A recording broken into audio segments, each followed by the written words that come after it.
let us see this question which says we need to find out the total number of integral solutions of the equation which you can see. Now, if you observe carefully, what we'll find out is this 407 can be split into two parts called 37 into 11. This number d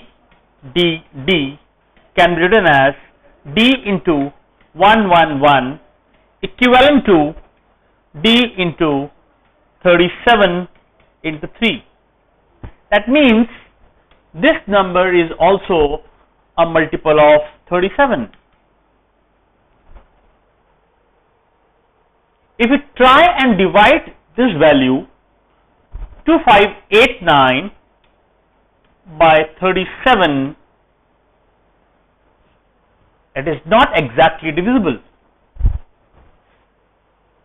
What we conclude? We conclude that, before concluding, let us see a parallel example to understand what we want to convey.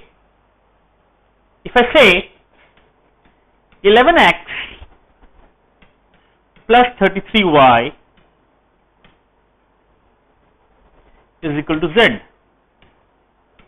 an equation, can I not definitely say if this is a multiple of 11, this term is a multiple of 11, then z has to be definitely multiple of 11.